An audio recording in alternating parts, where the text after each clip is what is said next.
আদর্শিকভাবে ঐক্যবদ্ধ হওয়ার পরে ফাইনাল স্টেজটা হচ্ছে ক্ষমতা প্র্যাকটিস।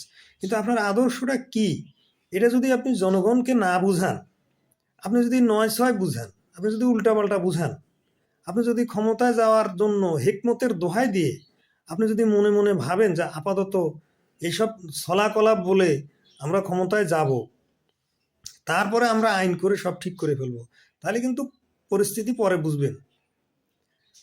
বুঝবেন যে জনগণের মাথায় ভূত, জনগণের মনের ভিতরে ভূত, এই ভূত কিন্তু সব ভেঙে চুরে শেষ করে ফেলবে। তো এই হলো কথা। তো ব্যাপারটা হচ্ছে আপনারা নিজেরাও ইসলামের কনসেপ্টটা জানেন না এবং জনগণকেও সেটা আপনারা বুঝান নাই।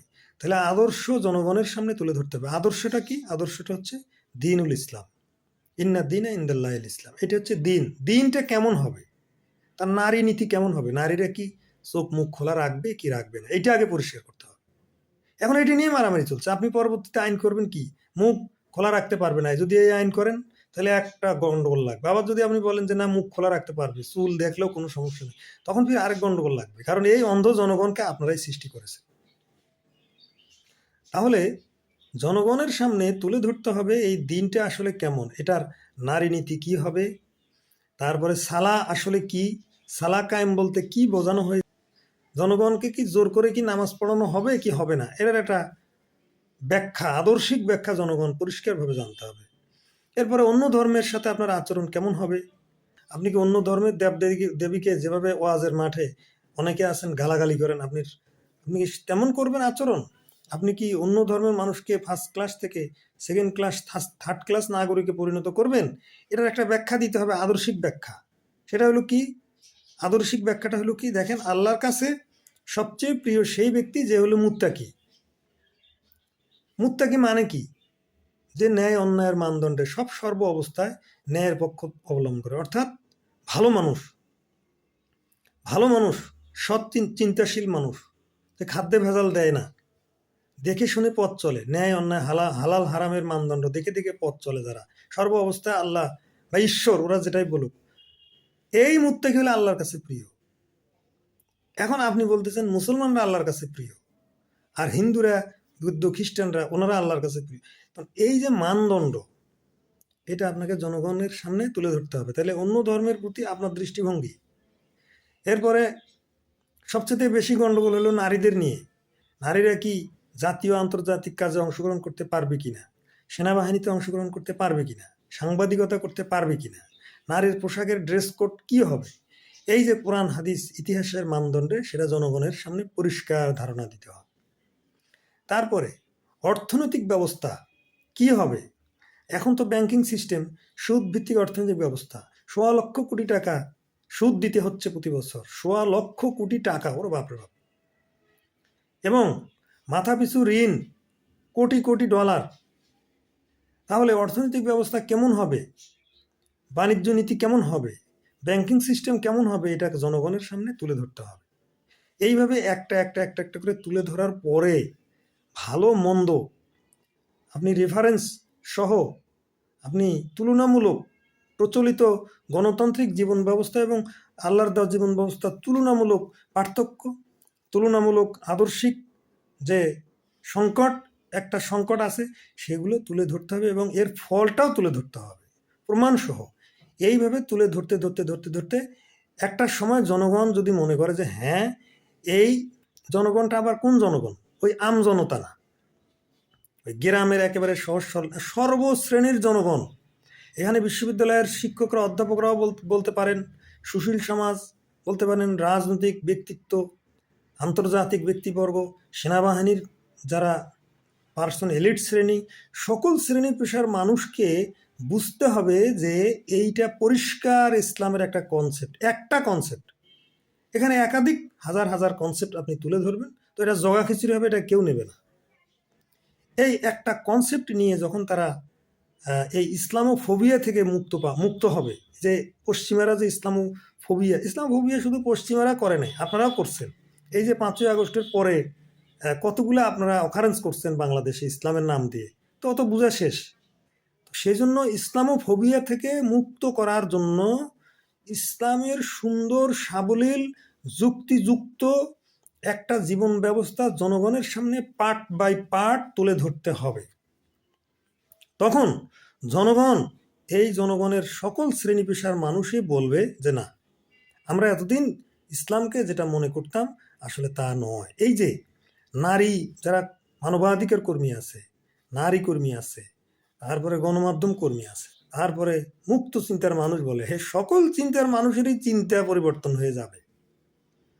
তখনই এই ইসলামটাকে জাতীয় এবং আন্তর্জাতিকভাবে খাপ খাওয়ানো সম্ভব হবে। কিন্তু এখন আপনারা এই যে জনগণের পালসটা কিভাবে তৈরি হয়েছে আপনারা তো তৈরি করে রাখছেন। জনগণের পালস, উল্টাপাল্টা পালস। এই বছরের পর বছর আপনাদের বয়ানে জনগণের পালস এখন উল্টাপাল্টা হয়ে গেছে। এই যে জনগণের সেন্টিমেন্ট, এটা আপনারা তৈরি করছেন। এই যে জনগণের উল্টাপাল্টা সেন্টিমেন্ট, এই যে হিকমতের দোহাই দিয়ে আপনারা মানুষের প্রতারণা করছেন, সত্য এবং মিথ্যার মিশ্রণ ঘটাচ্ছেন, কৌশলের নামে আপনি অপকৌশল করে আপনি শিরকের সাথে আপনি সন্ধি করছেন। নো নো নো, এগুলা করে কোনো দিন ইসলাম প্রতিষ্ঠিত হবে না। সাবধান। তাহলে আমি যে কথাগুলো বললাম, আশা করি মুক্ত চিন্তার মানুষ, শুদ্ধ চিন্তার মানুষ এই কথাগুলো বুঝতে পারবেন, বুঝতে পেরেছে। এখানে একটা আলোচনা প্রকট আকার এখন ধারণ করবে বা করেছে, সেটা হলো যারা ধর্ম নিয়ে রাজনীতি করছেন, বহু বছর থেকে স্লোগান দিচ্ছেন, দিন কায়েমের স্লোগান দিচ্ছেন, ইসলাম প্রতিষ্ঠার স্লোগান দিচ্ছেন, যারা জনগণকে বুঝাচ্ছেন, যারা, তারা কিন্তু এখন একটা ব্যাপারে পরিষ্কার হতে চায় যে আপনি স্পষ্ট করে জনগণকে বলেন না কেন যে আপনি কি আসলে ইসলাম চান, নাকি আপনি প্রচলিত গণতান্ত্রিক জীবন ব্যবস্থার মধ্যেই থাকবেন। এটা পরিষ্কার করে জনগণকে এখন বলতে হবে যে আমরা শুধুমাত্র আল্লাহর দেওয়া বিধান চাই, আমরা অন্য কারো বিধান আমরা চাই না। এই কথাটা বলেন। জনগণ কিন্তু এই কথা বুঝে ফেলছে যে আপনারা কিন্তু গোজামিল দেওয়ার চেষ্টা করছেন। আপনারা ইসলামের কথাও বলছেন, আবার প্রচলিত যে জীবন ব্যবস্থা আছে, যে আইন কানুন বিচার ব্যবস্থা আছে, সুদভিত্তিক অর্থনৈতিক ব্যবস্থা আছে, এগুলোর এগেনিস্টে আপনারা কিন্তু কোনো কিছু দাঁড় করান নাই, এবং সরাসরি কিন্তু আপনারা জনগণকে বলেন নাই যে আমরা আল্লাহর দেওয়া জীবন ব্যবস্থা চাই, আল্লাহর দেওয়া বিধান চাই, এটা কিন্তু বলেন নাই। এই জন্য ওদের মনে কিন্তু একটা সন্দেহ তৈরি হয়েছে। তো যাই হোক, এইখানে যে বিষয়টি আমি বলবো সেটা হলো, এখানে অনন্য একটি আন্দোলন, সেটা হলো হিজবুত তাওহীদের ইমাম জনাব হুসাইন মোহাম্মদ সেলিম। তিনি কিন্তু দ্ব্যর্থহীনভাবে সারা পৃথিবীর মানুষকে একটি কথা বলছেন যে আমরা আল্লাহর দেওয়া জীবন ব্যবস্থা চাই, আল্লাহর দেওয়া বিধান চাই। আমরা প্রচলিত পশ্চিমাদের তৈরি করা যে শাসন ব্যবস্থা রয়েছে এটার আমূল পরিবর্তন চাই, আমরা শুধুমাত্র আল্লাহর দিন চাই। এই কথাটা দ্ব্যর্থহীনভাবে হিজবুত তাওহীদের ইমাম কিন্তু বলেছেন, এটা আপনারা অনেকেই জানেন। এবং এখানে একটি অনন্য বিষয় হলো, তিনি এই কথাটা বলেই শুধু ক্ষান্ত হননি, তিনি আল্লাহর দেওয়া দিন বা জীবন ব্যবস্থাটা কেমন হবে সেই তাওহীদ ভিত্তিক আধুনিক রাষ্ট্র ব্যবস্থার রূপরেখাও তুলে ধরেছেন। এখানে আর সংকোচ, এখানে দ্বিধাদ্বন্দ্বের আর কোনো কিছুই রইল না। কেমন হবে নারী নীতি, কেমন হবে রাজনীতি, কেমন হবে বিচার ব্যবস্থা, অর্থনীতি, সবগুলোই কিন্তু সেই বইয়ে, সেই সংস্কার প্রস্তাবনায় তুলে ধরা হয়েছে। যে জনগণ আজকে দ্বিধাদ্বন্দ্বে ভুগছেন যে আসলে কি আমরা ইসলাম পাবো কিনা, আমি তাদেরকে বলবো দ্বিধাদ্বন্দ্বে যারা ভুগছেন তারা পাবেন না। আমরা বলতে পারি যে শিওর যে তাওহীদ ভিত্তিক আধুনিক জীবন ব্যবস্থার রূপরেখা হিজবুত তাওহীদ তুলে ধরেছে।